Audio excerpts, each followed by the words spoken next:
ജെസബൽ spirit. ജെസബൽ എന്ന് കേൾക്കുമ്പോഴേ നമ്മുടെ ഹൃദയത്തിൽ ആദ്യ ചിന്ത വരുന്നത് ആഹാബ് രാജാവിൻ്റെ ഭാര്യയാകുന്ന ജെസബലിനെ കുറിച്ചാണ്. ജെസബൽ ഒരു വ്യക്തിയായിട്ട് വേദപുസ്തകത്തിൽ കാണിക്കുന്നുണ്ട്. ജെസബൽ ഈവിൾ സ്പിരിറ്റിൻ്റെ, അതായത് ദുരാത്മാക്കളുടെ ഒരു പ്രതീകമായിട്ട് വേദപുസ്തകത്തിൽ കാണിക്കുന്നുണ്ട്. And Jezebel a substitute name for Ashtoreth. Ashtoreth എന്ന് പറയുന്ന ദേവതയുടെ വേറൊരു പേരാണ് ജെസബൽ. വേദപുസ്തകത്തിൽ വെളിപ്പാടിൽ മഹദിയാം ബാബിലോണ്, അതുപോലെ ഈവിൾ സ്പിരിറ്റ് എന്നൊക്കെ പറയുന്നിടത്തെല്ലാം ജെസബൽ സ്പിരിറ്റ് ഓപ്പറേറ്റ് ചെയ്യുന്നുണ്ട്. അപ്പോൾ ജെസബൽ ഒരു വ്യക്തി എന്നതിൽ കൂടുതലായിട്ട് ദുരാത്മാക്കളുടെ ഒരു പ്രധാന കണ്ണിയായിട്ട് നമ്മൾ കാണണം. It is evil spirit, it is the demonic spirit. അത് മനസ്സിലാക്കിയാൽ നമുക്ക് ഒത്തിരി വ്യത്യാസം. വാട്ട് ഈസ് ദ ക്യാരക്ടറിസ്റ്റിക്, അതായത് ജെസബൽ സ്പിരിറ്റിൻ്റെ സ്വഭാവം എന്താണെന്ന് ചോദിച്ചാൽ അതൊരു സ്ത്രീയായിട്ടുള്ളൊരു സ്പിരിറ്റാണ്. എപ്പോഴും സ്ത്രീകളുടെ സ്പിരിറ്റായിട്ടാണ് എല്ലാവരിലും ഓപ്പറേറ്റ് ചെയ്യുന്നുണ്ട് കേട്ടോ. അപ്പം ഇത് ജെസബൽ സ്പിരിറ്റ് വന്ന ഒരു കൺട്രോളിങ് സ്പിരിറ്റാണ്. എല്ലാം നമ്മൾ പറയുന്ന പോലെ ചെയ്യണം. അത് നമ്മൾ കണ്ടിട്ടുണ്ടോ? ചില പെൺപിള്ളേർ കല്യാണം കഴിച്ച് കഴിഞ്ഞേച്ച് വന്നു കഴിയുമ്പോഴും അതിനു മുമ്പ് പിന്നെ കല്യാണത്തിന് മുമ്പ് അവർ അന്യോന്യം വലിയ സ്നേഹമാണ്. പക്ഷെ കല്യാണം കഴിച്ച് കഴിയുമ്പം തൊട്ട് ഒരു കൺട്രോളിങ് സ്പിരിറ്റാണ്. അതായത് ഭാര്യ, ഈ പെൺകുട്ടി പിന്നെ പറയും, നിൻ്റെ അപ്പനും അമ്മയും എൻ്റെ കൂടെ താമസിക്കാനൊക്കത്തില്ല, ഞാൻ അങ്ങനെ ചെയ്യും ഇങ്ങനെ ചെയ്യും, എൻ്റെ ഇഷ്ടമായിരിക്കണം ഞാൻ പറയും. അത് ഇപ്പോഴത്തെ കാലത്ത് വളരെ പ്രധാനമായിട്ട് വന്നിട്ടുണ്ട്. സ്ത്രീകൾ പറയുന്നതിന് ഒരു വരയ്ക്കപ്പുറത്തോട്ട് പോയാൽ അവർ ഡിവോഴ്സിന് പോകുക തന്നെയല്ല, കോടതികളെല്ലാം സ്ത്രീകൾക്ക് അനുകൂലമായിട്ടുള്ള വിധി എഴുതുന്നതിനാൽ പുരുഷന്മാർക്ക് വോയിസ് ഇല്ല. പുരുഷന്മാർ അറാംകോയിൽ, ഞങ്ങൾ സൗദി അറാംകോയിൽ താമസിക്കുന്ന സമയത്ത് ഞാൻ ഓർക്കുന്നുണ്ട്, നല്ലവണ്ണം നല്ല കാശ് കിട്ടും അവിടുത്തെ ജോലി, നല്ല ജോലിയുള്ള ഈ അമേരിക്കൻസ് കൂടെ താമസിക്കുമ്പം അവർ പറയായിരുന്നു, എന്തിനാ കഷ്ടപ്പെടുന്ന ജോലി ചെയ്യുന്നത്, മിക്ക പൈസയും എൻ്റെ ഭാര്യയ്ക്ക് വേണ്ടി ഞാൻ ആ പിള്ളേർക്കും വേണ്ടി അയച്ചു കൊടുക്കുക. അതായത് സൗദി അറേബ്യയെ ജോലി ചെയ്തുകൊണ്ട് അമേരിക്കൻ കോർട്ടിൽ നിന്ന് കിട്ടിയ വിധി അനുസരിച്ച് എല്ലാ മാസവും അയക്ക് കിട്ടുന്നതിൻ്റെ മജോറിറ്റി ഓഫ് ദ പൈസയും അമേരിക്കയ്ക്ക് അയച്ചു കൊടുക്കുമായിരുന്നു. അപ്പോൾ ഞാൻ പറയും, എന്തൊരു ഗതികേടാണ് ഈ മനുഷ്യൻ്റെ ജീവിതം. ആ മനുഷ്യൻ്റെ ജീവിതം മുഴുവനും അങ്ങനെയാണ് ജീവിച്ചത്. നിയമങ്ങൾ മനുഷ്യന് വ്യക്തിപരമായ ആവശ്യങ്ങൾ കണക്കിലെടുക്കാതെ ഒരു നിയമം ഉണ്ടാക്കി ആദ്യമേ നല്ലൊരു പർപ്പസിന് ഉണ്ടാക്കി വെച്ചാലും അത് പലപ്പോഴും മിസ്യൂസ് ചെയ്യുന്നതാണ്. അപ്പോൾ ഈ കൺട്രോളിങ് സ്പിരിറ്റ് എന്ന് പറയുന്നത്, ഞാൻ പറയുന്നതാണ് ശരി, അതിനെതിരായിട്ട് നിന്നാൽ ഞാനിപ്പോൾ കാണിക്കാം, കണ്ടിട്ടുണ്ട്. അത് ഏറ്റവും കൂടുതൽ ഓപ്പറേറ്റ് ചെയ്യുന്ന സ്ത്രീകളിൽ തന്നെയാണ് ഈ കൺട്രോളിങ് സ്പിരിറ്റ്. ഈ ജെസബൽ സ്പിരിറ്റ് പഠിപ്പിക്കുന്നതിൻ്റെ ഉദ്ദേശം തന്നെ മിക്ക വിശ്വാസികൾ ഇത് ഓപ്പറേറ്റ് ചെയ്യുന്നുണ്ട്, പുരുഷനും സ്ത്രീകളിലും. പക്ഷേ ഞാൻ ദൈവത്തിൻ്റെ ആത്മാവ് കാണിക്കുന്ന ഒരു 21 ദിവസം ഉപവസിക്കണം, രാവിലെ ഭക്ഷണം കഴിക്കാതെ, അല്ലെ ഉച്ചവരെ കഴിക്കാതെ വൈകിട്ട് വരെ. ഈ ജെസബൽ സ്പിരിറ്റ് നമ്മളിൽ ഉണ്ടെങ്കിൽ ഇതിനെ വെളിപ്പെടുത്തി തരികയും ഇതിനെ അഴിച്ചു മാറ്റാൻ വേണ്ടി ദിനം പ്രതി പ്രാർത്ഥിക്കുമ്പോൾ ഇത് വെളിപ്പെട്ട് വരും. ഇത് ഈ 21 ദിവസം ഞാൻ ഇതിനു വേണ്ടി ഉപവസിച്ച് കഴിഞ്ഞിട്ടാണ് ഞാനിത് പറയുന്നത്. അപ്പം നമുക്കറിയാം നമ്മളിലുള്ള ഓരോ ക്യാരക്ടറിലും ഈ ജെസബൽ സ്പിരിറ്റ് ഒളിച്ചിരിപ്പുണ്ട്.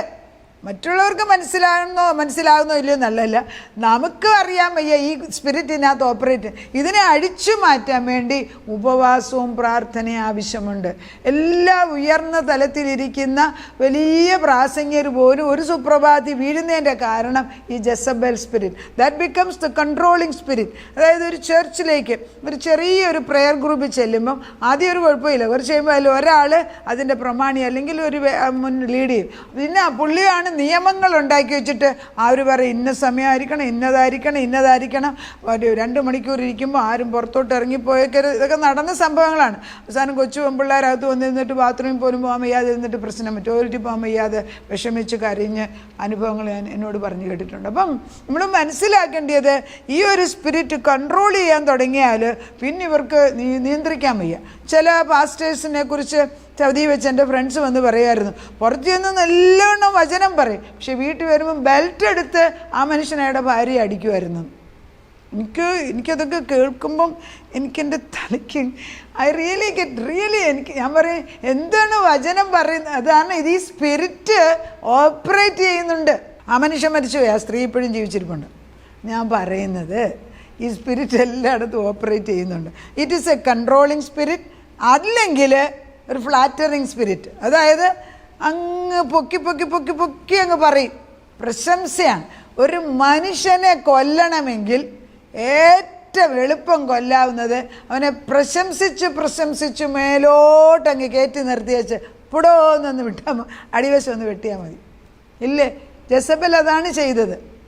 അതായത് എക്സാമ്പിൾ എടുക്കാമല്ലോ, ഈ ആഹാബ് രാജാവ്, ഇതൊക്കെ വേദപുസ്തകത്തിലുള്ള. ആഹാബ് രാജാവിന് മുമ്പിൽ കാണുന്ന മുന്തിരിത്തോട്ടം വേണമെന്ന്. എന്ത് മുന്തിരിത്തോട്ടം കാണുമ്പം ഇവർക്ക് നിർബന്ധം ഇതെനിക്ക് വേണമെന്ന്. അപ്പം അതിൻ്റെ ഉടമസ്ഥനോട് ചോദിക്കുന്നു അതെനിക്ക് തരുമോ എന്ന്. അപ്പോൾ ആഹാബ് ചോദിക്കുന്ന ഉടനെ ആ മനുഷ്യൻ, അയാളുടെ പേര് ആഹാബ് രാജാവിൻ്റെ അടുക്കൽ ആഹാബ് രാജാവ് തന്നെ ചോദിക്കുന്നു എനിക്ക് തരുമോ എന്ന് ചോദിക്കുമ്പം തരത്തില്ല എന്ന് പറയുന്നു. അപ്പം രാജാവിന് ആപ്പാടെ ദേഷ്യമായി. കാരണം എനിക്ക് എൻ്റെ പാലസിൻ്റെ മുമ്പിൽ ഒരു ചീരത്തോട്ടം ഉണ്ടാക്കാൻ വേണ്ടി എനിക്കിത് ആവശ്യമുണ്ട്. അപ്പം ഇത് ചോദിച്ചത് കിട്ടാഞ്ഞിട്ട് ഈ മനുഷ്യൻ ദുഃഖിച്ചിരിക്കുകയാണ്. ഈ മനുഷ്യൻ ദുഃഖിച്ചിരിക്കുമ്പോൾ ഈ ജെസബൽ അവർ കയറി വരികയാണ്. ഭാര്യയാണല്ലോ. അപ്പോൾ എന്താണ് നിങ്ങളിങ്ങനെ വിഷമിച്ചിരിക്കുന്നത്? ഈ നാബോത്ത് എന്ന് പറയുന്ന ആളിൻ്റെ ഈ മുന്തിരിത്തോട്ടം ഞാൻ ചോദിച്ചിട്ട് അവൻ എനിക്ക് തരത്തില്ല. കാരണം അവൻ്റെ അപ്പൻ്റെ സ്വത്താണ്, ഇത് ഞാൻ കൊടുക്കത്തില്ല. യഹൂദന്മാരുടെ നിയമം അനുസരിച്ച് അപ്പൻ്റെ സ്വത്ത് വിൽക്കരുതെന്നാണ് പറയുന്നത്. അതുകൊണ്ട് ഞാനിത് എൻ്റേതാണെന്ന് പറഞ്ഞു. അങ്ങനെയാണ് അവരുടെ നിയമം. എന്ത് തെറ്റ്? അതിനകത്തൊരു തെറ്റുമില്ല. അപ്പോൾ ജെസബൽ എന്താ പറയുന്നത്? ആഹാ, അതിനാണോ പ്രശ്നം? ഞാനിപ്പോൾ കാണിച്ചു തരാമെന്ന്. രണ്ട് കള്ളന്മാർ, അതായത് ദുഷ്ടന്മാർ വിറ്റ്നസിംഗ് ആയിട്ട് നിർത്തി വെച്ച് നാബോത്തിനെ അങ്ങോട്ട് കൊണ്ടുവന്ന് സഭയിലിരുത്തിക്കൊണ്ട് നാബോത്തിനെ അങ്ങോട്ട് പ്രശംസിക്കാൻ തുടങ്ങി. ഓ, നാബോത്ത് വലിയ ആളാണ്, നാബോത്ത് ഇന്നയാളാണ്, നാബോത്ത് ഇല്ലാതെ ഒരു കാര്യം. നാബോത്ത് അതോടെ വിചാരിച്ചു ഇത് വലിയ കാര്യം. ഇതാണ് അങ്ങേയറ്റം വരെ പ്രശംസ വരുന്നുണ്ട്. സൂക്ഷിച്ചോണേ. പ്രശംസിച്ച് മേളിൽ കയറ്റിയിരുത്തി കഴിഞ്ഞപ്പോൾ ഈ സ്ത്രീ രണ്ട് പുരുഷന്മാർ, ദുഷ്ടന്മാരെ കൊണ്ടുവന്നിട്ട് അവരെ കൊണ്ട് ദൈവത്തിനെതിരായിട്ട് ഇയാൾ സംസാരിച്ചു എന്നും പറഞ്ഞ് കള്ളസാക്ഷ്യം പറഞ്ഞു. രണ്ടുപേര് സാക്ഷ്യം പറയുന്നു എങ്കിൽ ഒരു കാര്യം തീരുമാനമെടുക്കുമെന്ന് യഹൂദൻ്റെ നിയമമുള്ളതിനാൽ രണ്ടുപേര് വന്നേച്ചു പറഞ്ഞു ഇയാൾ രാജാവിനെതിരായിട്ടും ദൈവത്തിനെതിരായിട്ടും നിൽക്കുന്നു. അങ്ങനെ അവരെ കൊണ്ട് കല്ലെറിയിപ്പിച്ച് കൊന്നു. എന്താണ്? ഫ്ലാറ്ററി. ഒന്ന് കൺട്രോളിങ് സ്പിരിറ്റ്, രണ്ട് ഫ്ലാറ്ററി. അതായത് ഒന്ന് നിയന്ത്രിക്കുക എൻ്റെ ഇഷ്ടം, രണ്ട് അങ്ങേയറ്റം അങ്ങോട്ട് പുകഴ്ത്തി കാണിക്കുക. അങ്ങ് വാനോളം പുകഴ്ത്തി അങ്ങനെ ആ സ്ഥലം അവൻ എടുക്കുന്നു. പക്ഷേ രണ്ടുപേരുടെ അവസാനം ജെസബലിന് മേളിൽ നിന്ന് താഴോട്ട്, ഒന്നാം നിലയുടെ കൊട്ടാരത്തിൻ്റെ മേളിൽ നിന്ന് താഴോട്ട് തള്ളിയിട്ട് അവിടെ തലയൊടിഞ്ഞിട്ട് അവളെ പട്ടി തിന്നെന്നും ആഹാബ് രാജാവിനെ സൈന്യത്തിൽ യുദ്ധത്തിൽ കൊന്നു എന്നും നമ്മൾ വേദപുസ്തകത്തിൽ വായിക്കുന്നു. അപ്പോൾ ജെസബൽ സ്പിരിറ്റ് അപ്പോൾ ഈ സ്പിരിറ്റ് ഏറ്റക്കുറച്ചിലുണ്ട്. ഇത് ഈ അടുത്തിടെയൊക്കെ ഞാൻ ഈ ദിവസങ്ങളിലൊക്കെ കാണും. നമ്മൾക്കൊക്കെ സ്ഥലമുണ്ടെങ്കിൽ നമ്മളവിടെ ചെന്ന് നോക്കാതിരിക്കാമെങ്കിൽ ചുറ്റുപാടുമുള്ള സ്ത്രീകൾ വന്ന് അവിടെ ചെറുതായിട്ട് കൃഷി ചെയ്യാൻ തുടങ്ങും. പിന്നെ നമ്മൾ ആ സ്ഥലം ഒന്ന് ചെന്ന് നോക്കാൻ ചെല്ലുമ്പം അവിടുത്തെ സ്ത്രീകളാണ് നമ്മളെല്ലാവർക്കും പോകുന്നത്. അവരെ അങ്ങോട്ട് ചീത്ത പറഞ്ഞ് അവരെ ഇരുത്തത്തില്ല. അവർ വന്ന് പറഞ്ഞ് നമ്മളൊന്നും പറയാൻ പോകത്തില്ല. കുറച്ച് കഴിയുമ്പം നമ്മൾ വേലി കെട്ടും. അത് വേറെ കാര്യം. അപ്പോൾ എപ്പോഴും ഓർക്കേണ്ടത് ഈ ജെസബൽ സ്പിരിറ്റ് ഒരു കൺട്രോളിങ് സ്പിരിറ്റാണ്, ഇതൊരു ഫ്ലാറ്ററിങ് സ്പിരിറ്റാണ്. അവനവൻ്റെ കാര്യം നേടാൻ വേണ്ടി ഏത് തിന്മയും ചെയ്യാൻ മടിക്കാത്ത ഒരു സ്പിരിറ്റാണ്. ഉണ്ടോ ഇല്ലയോ എന്ന് അവനവൻ അനലൈസ് ചെയ്യുക. അപ്പോൾ ഈ ജെസബൽ സ്പിരിറ്റിനെ യേശുക്രിസ്തു വെളിപ്പാടിനകത്ത് വെളിപ്പെടുത്തി കൊടുത്തത് it's a manifestation of the evil spirit. ഇത് സബ്സ്റ്റിറ്റ്യൂട്ട് നെയിം. ഈ ജെസബലിൻ്റെ വേറൊരു പേരാണ് അസ്റ്റോറത്ത്. അതും ഒരു സ്ത്രീയാണ്. It is actually a principality, evil സ്പിരിറ്റാണ്. That stands over and attacks all Christians. ഇതെല്ലാം ഈ സ്പിരിറ്റുകളെല്ലാം ഇതിൻ്റെ എല്ലാം പുറകോട്ട് പോകുമ്പം വേറെ ചരിത്രമാണ്. ഇതെല്ലാം ബ്ലഡ് സാക്രിഫൈസ്, അതായത് മനുഷ്യന് ഈ യാഗം കൊടുക്കണം, രക്തം ചൊരിയണം, ഇന്നസെൻറ്റ് ബ്ലഡ് കൊടുക്കണം, വെർജിൻസിനെ അവർക്ക് കൊടുക്കണം. ഇങ്ങനെയുള്ള മ്ലേച്ഛതകളൊക്കെ ചെയ്യുമ്പോൾ ഓർക്കണം സ്പിരിറ്റ് വ്യത്യാസമുണ്ട്. എന്നാൽ ഈ അബ്സ്റ്റോറത്ത് ഇവരുടെ ഈ ജെസബൽ സ്പിരിറ്റിൻ്റെ പുറകിലുള്ള സ്പിരിറ്റിൽ ഡാഗോൺ എന്ന് പറഞ്ഞ സ്പിരിറ്റാണ്. ദാഗോൻ, മലയാളത്തിൽ ഡാഗോൻ എന്ന് പറയുന്നത്. അത് നമ്മൾ 1 സാമുവേലിൽ കാണുന്നുണ്ട്. ദാഗോൻ്റെ ഫെർട്ടിലിറ്റിയുടെ ഇവരുടെ അല്ലെങ്കിൽ പലപ്പോഴും വിളവെടുപ്പിൻ്റെ സമയത്താണ് ഇവരുടെയൊക്കെ ഫെസ്റ്റിവൽ. കാരണം വിളവെടുപ്പ് അവരുടെ ദൈവം അനുഗ്രഹിച്ചിട്ട് കിട്ടിയെന്നാന്നുള്ള ചിന്തിച്ചിട്ടാണ് അതിന് അവർ ഓരോ സ്ഥലത്തും ഓരോ പേര് പറയും. അപ്പോൾ ഈ വിളവെടുപ്പിന് വേണ്ടിയും അതുപോലെ കുഞ്ഞുങ്ങളുണ്ടാകാൻ പ്രൊഡക്ടിവിറ്റിക്ക് വേണ്ടിയും ഫെർട്ടിലിറ്റിക്ക് വേണ്ടിയൊക്കെയാണ് ഈ ദേവന്മാരുടെ പേരുകൾ ഇവരുപയോഗിച്ച് വർഷിപ്പ് ചെയ്യുന്നത്. ഇതിൻ്റെ എല്ലാം പുറകിൽ ഒരേ ഒരു പിശാചേ ഉള്ളെന്ന് ഓർക്കണേ, അത് കള്ളപ്പിശാചാണ്, നമ്മൾ മനസ്സിലാക്കണം. എന്നിട്ട് ഇവനെ ഈ പേരിട്ടിരിക്കുന്ന ആളുകളങ്ങ് പേരിടുകയാണ്. ഈ ദാഗോൻ്റെ പേരെന്ന് പറയുന്നത് റൈഡർ ഓഫ് ക്ലൗഡ്സ്, അതായത് മേഘങ്ങളിൽ മേഘങ്ങളിൽ ഓടുന്നവൻ, പിന്നെ മഴയുടെയും കാറ്റിൻ്റെയും ദൈവം, ആകാശത്തിൻ്റെ ദൈവം, പിന്നെ ഹോറോസ്കോപ്പ്, ഈ കൈ നോക്കൽ, നക്ഷത്രം നോക്കൽ, അതൊക്കെ അതിനകത്താണ് വരുന്നത്. അതുകൊണ്ടാണ് ക്രിസ്ത്യാനികളോട് പറയുന്നത്, നീ ഈ നക്ഷത്രവും അല്ലെങ്കിൽ ഹോറോസ്കോപ്പിയും ഒന്നും നോക്കേണ്ട ആവശ്യമില്ല. നമ്മുടെ ദൈനംദിന കാര്യങ്ങൾ ദൈവം അറിയുന്നുണ്ട്. അത് ഒരു സെറ്റപ്പായിട്ടാണെന്ന് നമുക്ക് ബോധം വരണം. എല്ലാവരോടും അല്ല പറയണ്ടേ, അവനവനോട്. മറ്റുള്ളവർ ജാതികൾക്കത് ദൈവം കൊടുത്തിരിക്കുന്ന അവർ ചെയ്യുകയോ ചെയ്യാതിരിക്കുകയോ ചെയ്യട്ടെ, പക്ഷെ for you are set apart. അത് എളുപ്പമല്ല. അതുകൊണ്ടാണല്ലോ ഒരു യുദ്ധം വരുന്നത്, ഒരു ബാറ്റിൽ. ഈ 1 സാമുവേലിനകത്ത് നമ്മൾ കാണുന്നുണ്ട്, ഈ ദൈവത്തിൻ്റെ ആത്മാവിൽ ഈ ബാൽ വിഗ്രഹങ്ങളെ വിളിക്കുന്നതും ഇതിൻ്റെ ജസബേലിൻ്റെ വേറൊരു ദാഗോണിൻ്റെ മകനായിട്ട് വരുന്ന പുറകോട്ട് പോവുകയാണ്. ദാഗോണിൻ്റെ മകനായിട്ട് വരുന്നത് ബാൽ വിഗ്രഹമാണ്. ഈ ബാൽ വിഗ്രഹങ്ങളുടെ കാര്യത്തിലാണ് അതിന് ബാലെന്ന് പറയുന്നത് ലോഡ് അല്ലെങ്കിൽ വലിയ ദൈവം എന്ന് അവർ വിളിക്കുന്നത്. അത് സുപ്രീം ഗോഡ് ഓഫ് ദ ഫിനീഷ്യൻസിൻ്റെ ഏറ്റവും വലിയ ഗോഡായിരുന്നു. അപ്പോൾ ഈ കനാന്യ വർഗ്ഗക്കാരും വർഷിപ്പ് ചെയ്യുന്ന ഈ ബാൽ വിഗ്രഹങ്ങളാണ്. നമ്മളത് ഈ 1 രാജാക്കന്മാർ 18 കർമ്മേൽ എന്ന മലയുടെ മുകളിൽ വെച്ച് ഏലിയാ പ്രവാചകനും ബാൽ പ്രോഫറ്റ്സുമായിട്ട് മീറ്റ് ചെയ്യുന്നതാണ്. അത് ജെസബലിൻ്റെ കാലത്ത് ഏകദേശം 400-430 ബാൽ വിഗ്രഹങ്ങളെ വർഷിപ്പ് ചെയ്യുന്ന പ്രവാചകന്മാർക്ക് ഭക്ഷണം കൊടുക്കുന്നുണ്ടായിരുന്നു. അവരെ വിളിച്ചു കൊണ്ടുവന്ന് കൊട്ടാരത്തിൽ പാർപ്പിച്ചിരിക്കുകയാണ്. എന്നിട്ട് ഇവർ തമ്മിൽ യുദ്ധം ചെയ്യാൻ വേണ്ടി ദൈവം തമ്പുരാനും കർമ്മേൽ മലയുടെ മുകളിൽ വെച്ച് വിളിക്കുമ്പം സാക്രിഫൈസ് നടത്തുന്നു. എന്ത് സംഭവിച്ചു? സാക്രിഫൈസിൻ്റെ സമയത്ത് സത്യദൈവത്തിൻ്റെ തീയ് സ്വർഗത്തിൽ നിന്ന് ഇറങ്ങി വന്ന് ഏലിയാ പ്രവാചകൻ വെച്ചിരുന്ന കാളയും അതിന് ചുറ്റും ഒഴിച്ചിരുന്ന വെള്ളം കൂടെ കരിച്ചു. അതോടെ മറ്റവർക്ക് പേടിയായി, ബാൽവിഗ്രഹക്കാർക്ക് പേടിയായി. അവരെ മുഴുവനും 450ഓളം പേരെ ഏലിയാ പ്രവാചകൻ അവരെ കൊല്ലുകയാണ് ചെയ്യുന്നത്. അപ്പോൾ ഏലിയാ പ്രവാചകൻ ഇവിടെ നിന്ന് ശക്തി കിട്ടി. ഒരൊറ്റ വ്യക്തി മതി ദൈവത്തിന്. പക്ഷെ ദൈവം പറയുന്നിടത്ത് നിൽക്കാൻ നമ്മൾ വേറൊരെണ്ണമാണ് മോളോക്ക് എന്ന് പറയുന്നതും അതുപോലെ പിള്ളേരെ കൊല്ലുന്നു. കൊച്ചു പിള്ളേരെ കൊന്നിട്ട് ആ ദേവന് കൊടുത്തെങ്കിലേ അതിൽ പ്രീതരിയാകത്തുള്ളൂ. അതാണ് അത്. ഈ നമ്മൾ ജെറിയോ മതിലിൻ്റെ ഭിത്തികളിലെല്ലാം ഈ വിഗ്രഹങ്ങൾ ദേവനെ ആരാധിക്കുന്നതിനാൽ ഇന്നസെൻ്റായിട്ടുള്ള കൊച്ചു പിള്ളേരുടെ 3-4 തല ഒരു കുടത്തിനകത്താക്കിയിട്ട് അത് ഇടയ്ക്കിടയ്ക്ക് കയറ്റി വെച്ചിട്ടാണ് മതിൽ വീണ്. അതുകൊണ്ടാണ് മതിൽ താനെ ഇടിഞ്ഞു വീണത് 7-ാം ദിവസം. അതൊക്കെ ഇത് ഏത് പണിത് വെച്ചാലും അൾട്ടിമേറ്റ്ലി ഇത് ഇടിയും. വെളിപ്പാടിനകത്ത് നോക്കുമ്പോൾ ഇത് ഇടിയുന്നുണ്ട്. നമുക്ക് പ്രാർത്ഥിക്കാം ഇവിടെ വെച്ച്. കാരണം ഇത് കണ്ടിന്യൂസ് ആയിട്ട് അടുത്ത ദിവസം എൻ്റെ ബാക്കി എടുക്കാം. കാരണം ഇത് വളരെ പ്രധാനമാണ്. നമ്മൾ വിചാരിക്കുമോ ഞാൻ ക്രിസ്ത്യാനി എനിക്കിതില്ലെന്ന്. വെറുതെയാണേ. നമ്മുടെ മക്കളെ ഇത് എഫക്റ്റ് ചെയ്യും, ബിസിനസ്സിൽ എഫക്റ്റ് ചെയ്യും. ഇതൊക്കെ കണ്ടാമിനേറ്റഡ് ആണ്. പക്ഷെ നമ്മുടെ ഹൃദയം ശുദ്ധമാക്കാമെങ്കിൽ ദൈവം നമുക്ക് വേണ്ടി പുതിയൊരു വഴി തുറക്കും. അത് അവൻ്റെ വിശ്വസ്തതയാണ്. എത്ര ദുഷ്ടൻ പരിശ്രമിച്ചാലും അവസാന നിമിഷത്തിൽ ദൈവം വരും. And he will rescue the people. അതാണ്. ഇപ്പോൾ ഏലിയാ പ്രവാചകൻ പ്രാർത്ഥിച്ചു. അവരുടെ ബാൽ വിഗ്രഹക്കാർ എത്ര കടന്ന് ബഹളം വെച്ചിട്ട് ഒന്നും ചെയ്യാൻ ഒത്തില്ല. മേളിൽ നിന്ന് സ്വർഗത്തിൽ നിന്ന് തീ ഇറങ്ങിയില്ല. അതാണല്ലോ കണ്ടീഷൻ. മേളിൽ നിന്ന് തീ ഇറങ്ങി ആരുടെ യാഗത്തിനെ കത്തിക്കുന്നു അതാണ് യഥാർത്ഥ ദൈവം. അന്ന് അവരുടെ ദേവനൊന്നും അനങ്ങിയില്ല. പക്ഷേ ഏലിയാ പ്രവാചകൻ നിന്ന് ദൈവമേ നീയാണ് എന്നെ വിട്ടിരിക്കുന്നത്. അതാണ് ദൈവം വിടണം. നമ്മളെ ദൈവത്തിൻ്റെ ശബ്ദം കേട്ടിട്ട് വേണം.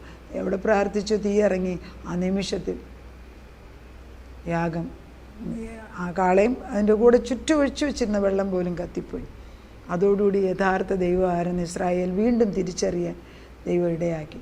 പലപ്പോഴും ഇങ്ങനെയുള്ള ഇൻ്റർവെൻഷൻ, അതായത് ദൈവം ഇടയ്ക്കിടയ്ക്ക് വന്നിട്ട് നമ്മളെ തിരിച്ച് തൻ്റെ നമ്മൾ ഈ സങ്കീർത്തനങ്ങൾ വായിക്കുമ്പോഴൊക്കെ അറിയാം, മനുഷ്യൻ പാപത്തിലോട്ട് പോയിട്ട് പോവും, പിന്നെയും ദൈവം തിരിച്ചുകൊണ്ട് പോവും, പിന്നെയും തിരിച്ചുകൊണ്ട്. ഞാൻ എപ്പോഴും വിചാരിക്കും മനുഷ്യനൊന്നും പഠിക്കത്തില്ല. നമ്മൾ പഠിക്കത്തൊന്നുമില്ല, നമുക്ക് വളരെ കുറച്ച് മെമ്മറിയേ ഉള്ളൂ. അതുകൊണ്ടാണ് ദിനം പ്രതി മന്ന അയച്ചു കൊടുക്കാൻ ദൈവം പറയുന്നത്. നമുക്ക് പ്രാർത്ഥിക്കാം.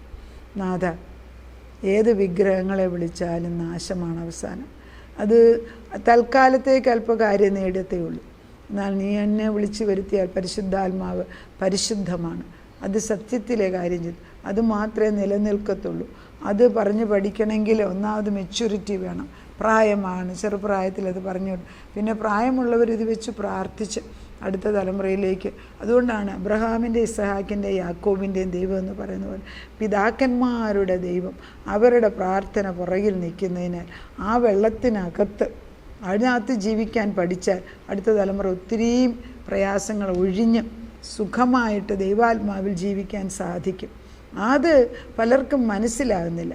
എന്നാൽ സുഖങ്ങളും സൗകര്യങ്ങളും വരുമ്പോൾ സത്യദൈവത്തിന് പകരം ഈ കൺട്രോളിങ് സ്പിരിറ്റ്, ഈ ജസബൽ സ്പിരിറ്റ്, ഒന്നുകിൽ ഈ നിയന്ത്രിക്കുന്ന സ്പിരിറ്റ്, അഹങ്കാരത്തിൻ്റെ അധികാരത്തിൻ്റെ സ്പിരിറ്റ്, അല്ലെങ്കിൽ അങ്ങേയറ്റം പുകഴ്ത്തി മറ്റുള്ളവരെ പുകഴ്ത്തി വെച്ചിട്ട് അവൻ്റെ അടിവശത്തു നിന്ന് എല്ലാം എടുത്തുകൊണ്ട് പോവുക. അത് രണ്ടും ജസബൽ സ്പിരിറ്റാണ്. ഈ സ്പിരിറ്റുകളൊക്കെ ഇപ്പോഴും എല്ലായിടത്തും ഓപ്പറേറ്റ് ചെയ്യുന്നുണ്ട് കർത്താവ്. വിശ്വാസികളുടെ ഇടയ്ക്ക് ഇത് ഓപ്പറേറ്റ്. അതുകൊണ്ട് ഒരു 21 ദിവസം ഉപവാസത്തോടുകൂടി നിന്നെ അറിയേണ്ടി ഒരു കടന്നു വന്ന് ഈ സ്പിരിറ്റ് എവിടെയെങ്കിലും കുടുംബങ്ങളിൽ വർക്ക് ചെയ്യുന്നെങ്കിൽ അത് അവിടുന്ന് തീയിറക്കി. അത് ഏലിയാ പ്രവാചകൻ പ്രാർത്ഥിച്ചപ്പോൾ തീയിറക്കിയതുപോലെ തീയിറക്കി കരിച്ചു കളഞ്ഞ് ചങ്ങല പൊട്ടിച്ച് കുഞ്ഞുങ്ങളെ സ്വതന്ത്രമാക്കി നിൻ്റെ കരങ്ങളിലേക്ക്. ഞങ്ങൾ ചെയ്യേണ്ടത് ഞങ്ങൾ ചെയ്യുന്നു, ബാക്കി ദൈവം ചെയ്താട്ടെ. കർത്താവേ, നീ ഇന്ന് ഒരു ഏകസത്യ ദൈവമുണ്ടെന്നും ആ ദൈവത്തിൻ്റെ മുമ്പിൽ ഇതിനൊന്നും സ്ഥാനമില്ലെന്നും ദൈവത്തെ വിളിക്കുന്നവർക്കൊരു മഹത്വം ഉണ്ടെന്നും ദൈവത്തെ വിളിക്കുന്നവർക്ക് കഷ്ടത്തിൻ്റെ നടുക്കവൻ പാറയായിട്ട് നടും തൂണായിട്ട് വരുമെന്നും മരണത്തെ ഭയപ്പെടേണ്ട ആവശ്യമില്ലല്ലോ കർത്താവേ. ഈ ചെറിയ ജീവിതത്തിൽ ഒരു കുറച്ച് ജീവിതത്തിൽ നിത്യനായ ദൈവത്തിനു വേണ്ടി നിന്ന് കഴിഞ്ഞിട്ട് എന്നേക്കുള്ള നിത്യജീവനെ പ്രാപിപ്പാൻ ക്രിസ്തുവിൻ്റെ രക്തത്തിന് അത് കഴുകാൻ സാധിക്കത്തുള്ളൂ എന്ന് ഞങ്ങളെ പഠിപ്പിക്കുമ്പോൾ ആ വിശുദ്ധ രക്തത്താൽ ഞങ്ങളെയും തലമുറകളെയും കഴുകിയെടുക്കണമേ. ദൈവത്തിൻ്റെ പരിശുദ്ധാത്മാവിന് വിപരീതമായിട്ട് വരുന്ന സകല ശക്തികളെയും നാഥ നീ തന്നെ മാറ്റിയിട്ട് തലമുറകൾ നേരെയുള്ള വഴിയിൽ പോകുവാൻ വഴി തുറന്നു കൊടുക്കണമേ എന്ന് പ്രാർത്ഥിക്കും. ഈ സ്പിരിറ്റുകളെല്ലാം ഇടത്തും വലതും കളിക്കുമ്പോൾ പല പേരുകളിൽ അത് കളിക്കുമായിരിക്കും. പക്ഷെ സത്യത്തിൻ്റെ ആത്മാവ് വരുമ്പോൾ ദൈവത്തിൻ്റെ മുൻപിൽ ഇതൊന്നും നിൽക്കത്തില്ല. ക്രിസ്തുവിൻ്റെ സാന്നിധ്യത്തിൽ ഇതിനൊന്നും സ്ഥാനമില്ലല്ലോ. നാഥൻ അധികാരത്തോടെ യഹൂദയുടെ സിംഹം ഇറങ്ങി വന്ന് കാര്യങ്ങൾ ചെയ്തെടുക്കണമേ. നല്ല വഴിക്ക് നേർവഴിക്ക് തലമുറകളെ കൊണ്ടുവരണമേ. ഭയത്തിൻ്റെ സ്പിരിറ്റ്, സംശയത്തിൻ്റെ സ്പിരിറ്റ് വരുന്നതൊക്കെ മാറ്റി നേർവഴിക്ക് നീ തീരുമാനിച്ചു. ഉലക സ്ഥാപനത്തിനു മുൻപേ മുൻ നിയമിച്ചവരെ നീ വിളിച്ചിരിക്കും. വിളിച്ചവരെ നീതീകരിക്കും, നീതീകരിക്കുന്നവരെ തേജസ്കരിക്കും. അങ്ങനെയുള്ളവരുടെ ഹൃദയങ്ങളിലേക്ക് ഇത് ചെന്ന് കൊണ്ടിട്ട് കൂടുതൽ വിശുദ്ധരായിട്ട് ജീവിപ്പാൻ തലമുറകളെയും ഞങ്ങളെയും ഒരുക്കിയെടുക്കണമേ. അങ്ങനെ തന്നെ അവിടുന്ന് ചെയ്യുന്നതിനാൽ സ്തോത്രം. പ്രാർത്ഥന കേട്ട് ഉത്തരം തന്നതിന് നന്ദി. യേശുക്രിസ്തുവിൻ്റെ പൊന്നു നാമത്തിൽ തന്നെ ആമേൻ.